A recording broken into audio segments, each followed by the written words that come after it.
Keystone, Universe of Education.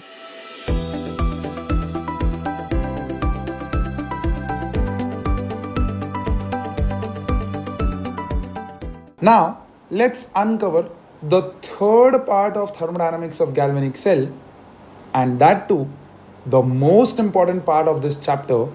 So, let's go ahead and uncover how to calculate cell potentials under non-standard conditions. अब standard condition के अंदर हम already एक equation पढ़ चुके हैं that E not cell is equals to E not cathode minus E not anode, जिसमें दोनों के रिडक्शन पोटेंशियल्स यूज करने हैं. ये इक्वेशन स्टैंडर्ड कंडीशंस के लिए बहुत अच्छी थी, बहुत सक्सेसफुल थी. एंड क्यों सक्सेसफुल थी? क्योंकि हमारे पास स्टैंडर्ड कंडीशंस में हर एक एलिमेंट का पोटेंशियल था विद रिस्पेक्ट टू हाइड्रोजन. तो हमारे पास ई नॉट सेल भी निकलना शुरू हो गया. बट जब हम सेल वर्किंग में लेके जाते हैं तो वहाँ पर होता ये है कि कंसंट्रेशंस जनरली अलग होती हैं. जनरली 1 मोलर नहीं होता है. कई बार टेम्परेचर अलग होता है, कई बार प्रेशर अलग होता है. If you are using a gaseous electrode on one side तो प्रेशर जनरली 1 एटमॉस्फेयर ना हो के कुछ 2 एटमॉस्फेयर हो गया, 3 एटमॉस्फेयर हो गया. तो यही कंडीशंस जो हैं, it brought about a limitation to this equation over here. And to bring about this limitation, to solve this limitation, a very, very important scientist came into our life and his name was Nernst. Yes, this person actually did a lot of work where he related the thermodynamics of galvanic cell and the cell potential of the galvanic cell. उन दोनों को relate किया. और कौन सी conditions में? वो important है, non standard conditions में. That's the most important part. So what did Nernst do?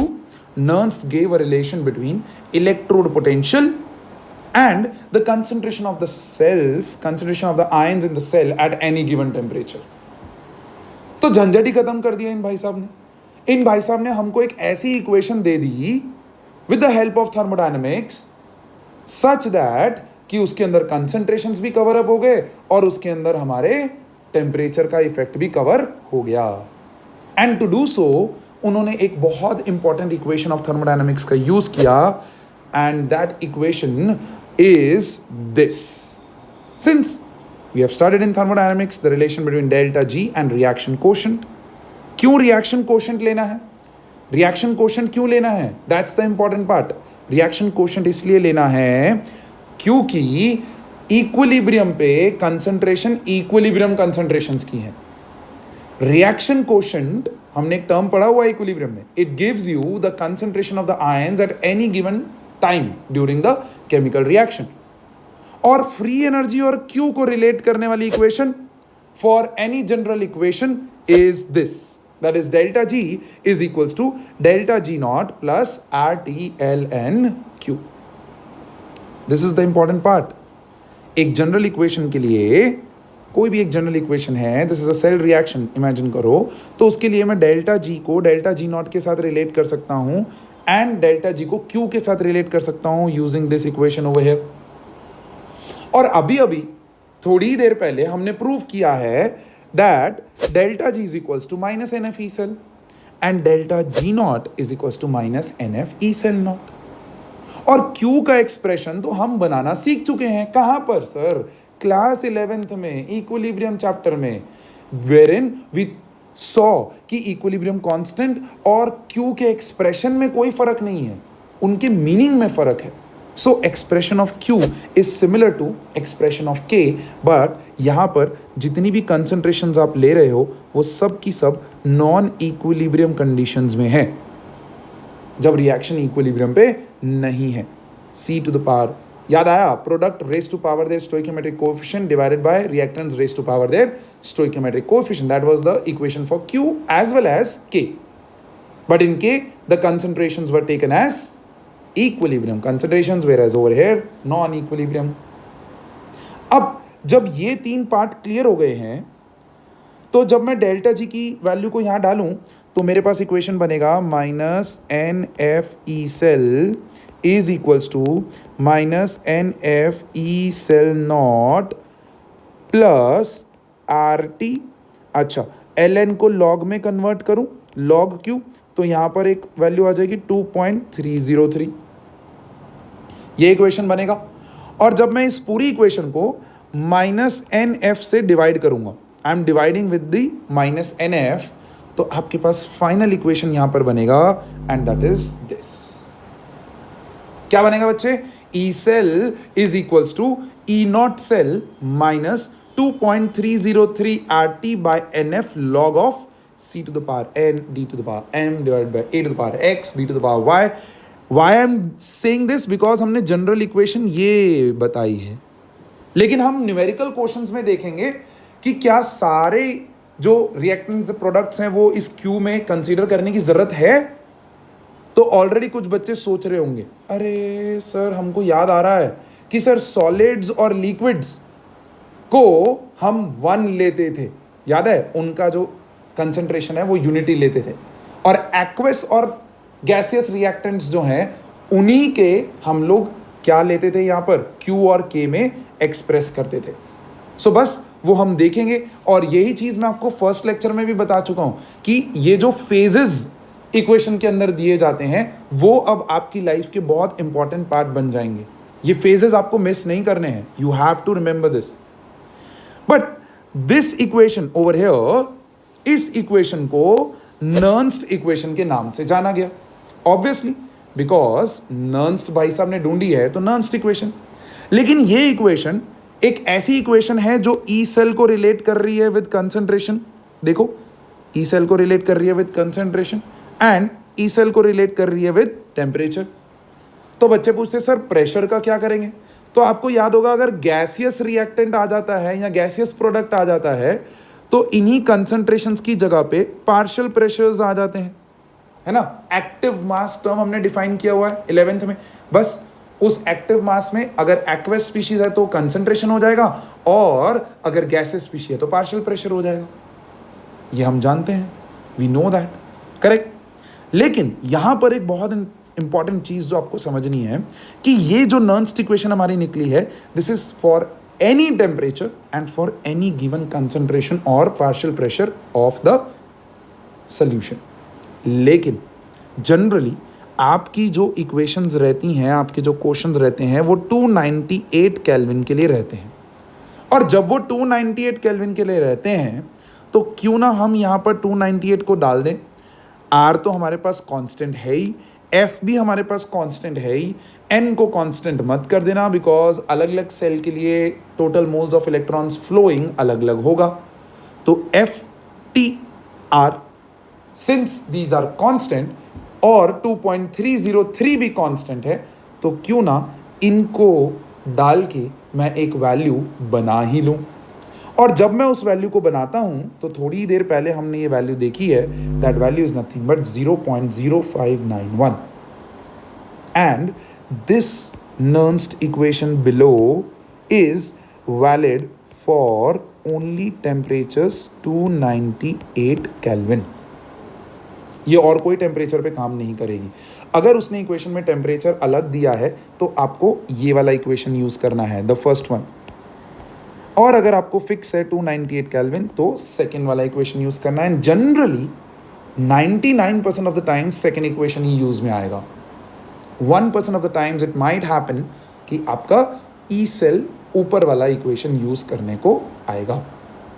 So this basically gave us the idea about what, मेरे बच्चे, it gives us the idea about calculating the cell potential in non-standard conditions। देखो हमने Q के साथ relate किया है, हमने K के साथ नहीं, Q के साथ, non-standard conditions at any given time T during the chemical reaction is happening, during the cell is working at any time T, हमने concentration, temperature और E cell को रिलेट कर दिया।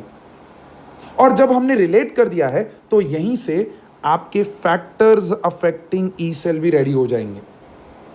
आई will not give that right now, I will take it in the form of questions, but जब तक वो question आता है आप खुद सोचिए, ई नॉट सेल एक गिवन सेल के लिए तो कांस्टेंट ही होगा। अगर मैं जिंक कॉपर सेल ले रहा हूं तो ई नॉट सेल कांस्टेंट हो जाएगा, अगर मैं सिल्वर कॉपर सेल ले रहा हूं तो ई नॉट सेल कांस्टेंट हो जाएगा। तो ये तो वेरिएबल क्वांटिटी है ही नहीं। एन एक वेरिएबल क्वांटिटी है, बट एक गिवन सेल के लिए एन भी कांस्टेंट हो जाता है। करेक्ट। सिल्वर कॉपर में फ्लो ऑफ इलेक्ट्रॉन्स कांस्टेंट होगा, जिंक कॉपर में फ्लो ऑफ इलेक्ट्रॉन्स कांस्टेंट होगा, ऐसे ही आयरन कॉपर ले लो, फ्लो ऑफ इलेक्ट्रॉन्स कांस्टेंट होगा। एफ आर तो कांस्टेंट ही है, टी जो है वो वेरिएबल हो सकता है, so this is one variable quantity over here, and concentrations तो वेरिएबल चलते ही हैं। तो आप लोग दिमाग लगाइए, there is a negative sign over here, तो टी के साथ ई सेल का क्या रिलेशन है, is it directly proportional, inversely proportional, and concentrations के साथ आपका ई सेल का क्या रिलेशन है। Try to bring about that factors. Next class में जब हम we will take some questions based on this, तो वहां पर ये कंसेप्चुअल क्वेश्चन मैं कवर करूंगा, and in the flow of that question you will understand the factors affecting E cell.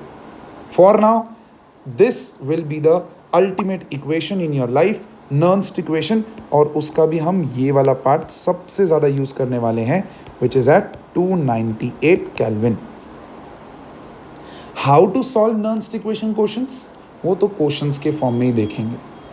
अभी के लिए थ्योरी को खाली समझो, नेक्स्ट क्लास में थ्योरी और प्रैक्टिकल रिलेट कर लो, and bang bang you will be through with this equation.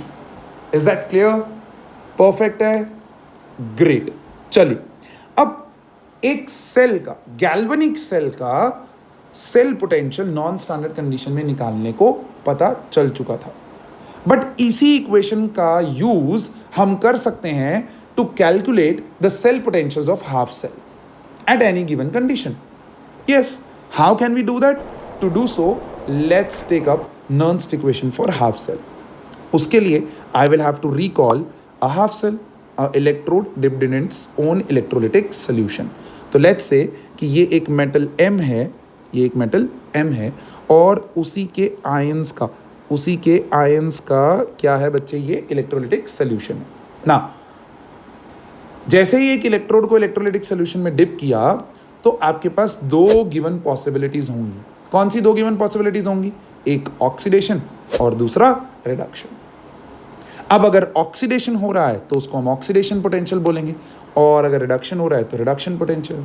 So how can we develop E cell for this? तो आप डायरेक्टली ऐसे लिख सकते हो, E M going to M N plus is equals to E naught M going to M N plus. अब इस बार हम cell नहीं ले रहे हैं, इस बार हम सिर्फ हाफ सेल का ई नॉट ले रहे हैं, जो हमको इलेक्ट्रोकेमिकल सीरीज में से मिलेगा, और बाकी की कहानी तो सेम ही रहेगी, that is nothing but minus, okay let me just take this a little down over here, that E of M going to M N plus is equals to E naught M going to M N plus minus 0.0591 divided by n, where over here n electrons are flowing, log of q।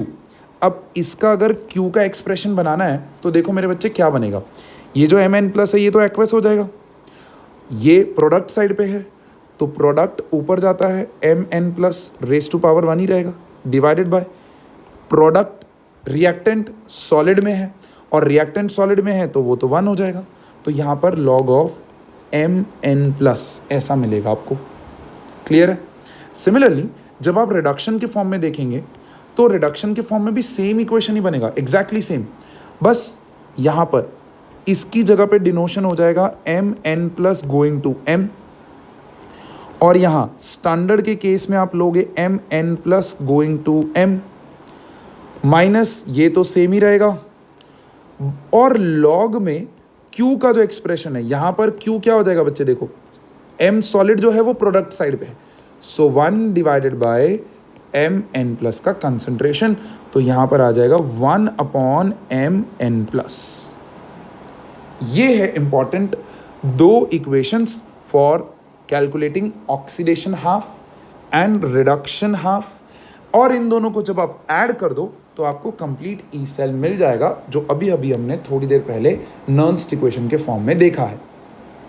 Correct. इसके basis पे application questions in the next class and all those formulas जो अभी तक हमने किए हैं, उनके basis पे हम बहुत सारे क्वालिटी क्वेश्चंस देखने वाले हैं and you will be through with the practicality of all these equations. Perfect है। चलिए, ऐसे ही मैं आपको एक होमवर्क देता हूं यहां पर, try to solve that homework. मैं आपको बोलता हूं कि आप स्टैंडर्ड हाइड्रोजन इलेक्ट्रोड का oxidation part and reduction part के लिए इक्वेशन बना के लेके आइए। ऑक्सीडेशन के अंदर उसका रिएक्शन हो रहा होगा H2 going to 2H plus aqueous plus 2 electrons, and reduction में होगा 2H plus 2 electrons goes to H2 where this is a gas, this is an aqueous, and you will have something called over here as nothing but reduction and this as oxidation of hydrogen electrode. जैसे अभी अभी हमने यहाँ पर oxidation और reduction के लिए equation बनाया, वैसे ही आप स्टैंडर्ड हाइड्रोजन इलेक्ट्रोड के दो इक्वेशंस का हाफ सेल्स का इक्वेशंस बना के कोशिश करिए। यहाँ पर एक बहुत इंटरेस्टिंग रिलेशन आएगा, और वो रिलेशन क्या होगा वो हम जब आप नेक्स्ट क्लास में होमवर्क करके आएंगे तब हम आपको बताएंगे कि कैसे हम ई सेल को पीएच के साथ भी रिलेट कर सकते हैं। पहले आप जनरल इक्वेशन बना के लाइए, फिर उसी को हम कन्वर्ट करेंगे into this form. Perfectly okay. So this will be your homework. I am highlighting this. Please next class में जब आप आएँ तो इस होमवर्क को try it on your own. You will get the practicality and you will get the clearance of these equations very clear. Is that clear? All right, चल तो आगे बढ़ते हैं। अभी तक जितने भी सेल्स हम देख रहे थे उनके अंदर हम देख रहे थे कि एनोड साइड पे एक पर्टिकुलर इलेक्ट्रोड है E1, let's say simple zinc, and cathode की साइड पे हमारे पास दूसरा इलेक्ट्रोड है, लेट्स से कॉपर, है ना। तो एनोड और कैथोड पे हमने देखा कि जिंक और कॉपर दो अलग अलग इलेक्ट्रोड्स हैं, और दोनों इलेक्ट्रोड्स का पोटेंशियल जो है वो अलग अलग होता है, और जब अलग अलग होता है तो इनको कनेक्ट करने पे हमको पोटेंशियल डिफरेंस मिलता है। उसी पोटेंशियल डिफरेंस का हम यूज़ करके हम यहाँ पर इलेक्ट्रिसिटी प्रोड्यूस करवाते हैं। लेकिन जैसे जैसे एडवांसमेंट हुआ तो एक बहुत इंटरेस्टिंग चीज़ सामने आई, और वो इंटरेस्टिंग चीज़ ये, let's uncover this and see this concentration cells. Very interesting part, but CBSE board level पे इसका जो कवरेंस है that is very very small, very little. Generally question भी ऐसा ही पूछा जाता है, डिफाइन कंसंट्रेशन सेल्स, तो वो तो हम देखेंगे, लेकिन हम थोड़ा सा इसको डिटेल में पढ़ लेंगे। बट उस डिटेल में जाने के लिए let me recall a very very interesting cell जो अभी तक हम देखते आ रहे हैं, the simplest galvanic cell, that is nothing but Daniell cell. Yes, zinc copper का सेल।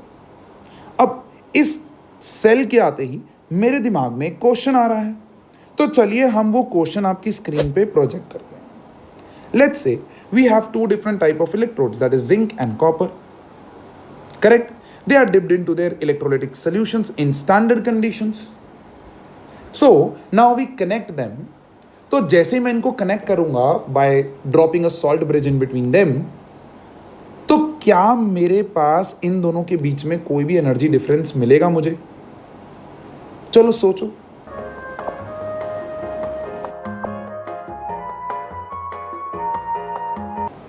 तो आंसर है यस, बिल्कुल मिलेगा सर। जिंक का cell potential is -0.76 volt, half cell, है ना, एंड कॉपर इज +0.34 वोल्ट। ये हमको इलेक्ट्रोकेमिकल सीरीज से मिलता है, और इलेक्ट्रोकेमिकल सीरीज जो है वो पूरी की पूरी आपको बिल्कुल परफेक्टली याद नहीं करनी है। अरे हाँ भाई, नहीं करनी है। जहाँ ज़रूरत होगी वहाँ आपको एग्जामिनर पोटेंशियल देगा भाई, वो उसका काम है। आप पूरी सीरीज कैसे याद कर सकते हैं, that too with all the potentials? No, you can not do that. Is that clear? हाँ, आप रिएक्टिविटी सीरीज याद कर सकते हैं कि कौन किसको डिस्प्लेस करेगा, वो आप 10th में भी करते थे, लेकिन आप पोटेंशियल्स याद नहीं कर सकते. So don't waste your time doing that. Alright, तो यहाँ पर हमें पता चल गया कि सर यस सेल पोटेंशियल मिलेगा. देखो यहाँ हाईलाइट कर रहा हूँ कि 1.1 वोल्ट मिलेगा सर. ये रहा, देखो रेड में मार्क डाउन कर देते हैं. सर 1.1 वोल्ट मिलेगा. क्यों मिलेगा? क्योंकि दोनों इलेक्ट्रोड्स का पोटेंशियल अलग अलग है, और जब दोनों को कनेक्ट करोगे तो they will try to achieve equilibrium. याद आया concept? They want to achieve equilibrium. तो ऐसे ही let's recall one more cell over here. Let's clear the screen up and let's recall another cell on your screen right now. Observe this cell that you can see right now on your screen and try to think on the question that I am going to give you. Case 2. Cell आ गया है आपके सामने. We have two same type of electrodes in standard conditions. मतलब दोनों में 1 molar है, 1 molar है दिया हुआ है, और दोनों ही सेम इलेक्ट्रोड्स हैं. अब मैं आपको पूछता हूं कि now when we connect them will there be any energy difference between them? Let me give you 5 seconds to think that. Perfect. तो आप लोग सोच रहे होंगे सर दोनों इलेक्ट्रोड्स के बीच में कोई पोटेंशियल डिफरेंस भी नहीं है. अच्छा, दोनों की स्टैंडर्ड कंडीशंस हैं, मतलब दोनों में कंसंट्रेशन भी 1 मोलर है, सॉल्ट ब्रिज भी कुछ नहीं कर पाएगा. तो सर यहाँ पर आपका आंसर आएगा 0 volt. So perfect, there will be no energy difference between them. यहाँ पर आपको आंसर मिलेगा 0 वोल्ट. स्टैंडर्ड कंडीशन है. ई नॉट सेल अभी देख चुके हैं, it's E not cathode minus E not anode, और कैथोड और एनोड दोनों सेम हो गए हैं, तो मतलब दोनों का वैल्यू सेम आएगा, और दोनों रिडक्शन पोटेंशियल्स हैं तो ऑपोजिट हो जाएंगे. तो बेसिकली यहां पर आपका आंसर आएगा 0 वोल्ट. परफेक्ट है, क्लियर है. चलो सेम ही सेल रखते हैं, लेकिन एक केस 3 आपके लिए यहां पर लेके आते हैं. That is nothing but we have 2 same type of electrodes, but this time in non standard condition. अब नॉन स्टैंडर्ड कंडीशन तो कुछ भी हो सकती है, टेम्परेचर अलग हो सकता है, प्रेशर अलग हो सकता है. तो मैं यहाँ पर आपके लिए चेंज कर देता हूँ. इसी फिगर में मैं बोलता हूँ कि यहाँ पर आपका ये इस साइड वाला जो लेफ्ट साइड वाला जो कंपार्टमेंट है उसके अंदर कंसंट्रेशन 0.1 मोलर है. 1 मोलर नहीं है, 0.1 मोलर. तो जैसे मैंने 0.1 मोलर किया वो नॉन स्टैंडर्ड कंडीशन बन चुका है. तो बेसिकली अब ये नॉन स्टैंडर्ड कंडीशन में हो चुका है सेल. तो क्या इनके बीच में कोई एनर्जी डिफरेंस होगा? चलिए सोचिए, दिमाग लगाइए.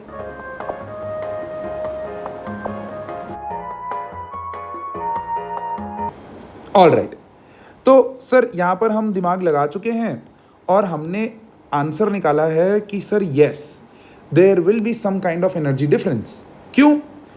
क्योंकि यहां पर इस कंटेनर में कॉपर जो है वो 0.1 मोलर है और इस कंटेनर में 1 मोलर है. भले ही दोनों इलेक्ट्रोड सेम है, तो यहां पर सर ई नॉट सेल जो है वो 0 हो जाएगा, क्योंकि ई नॉट सेल तो E not cathode minus E not anode होता है. स्टैंडर्ड कंडीशंस में दोनों का पोटेंशियल तो सेम होगा, बट यहां तो नॉन स्टैंडर्ड कंडीशन हो गई है. तो नॉन स्टैंडर्ड कंडीशन में ई नॉट सेल 0 रहेगा, बट ई सेल का तो कुछ वैल्यू आएगा ना मेरे पास, मेरे बच्चे. क्यों आएगा? बिकॉज ये जो 0.1 मोलर है यहाँ पर copper ions, there are Cu2 plus ions over here, there are Cu2 plus ions over here. अब यहाँ पर जो कॉपर आयंस हैं वो 1 मोलर अचीव करना चाहते हैं, और ये 1 मोलर वाले जो हैं वो 0.1 मोलर अचीव करना चाहते हैं. मतलब they will start flowing some electrons in between them, और जैसे इलेक्ट्रॉन का फ्लो शुरू हो गया तो एनर्जी डिफरेंस आना शुरू हो जाएगा, और एनर्जी डिफरेंस आ गया तो हमें कुछ वोल्टेज मिल जाएगा.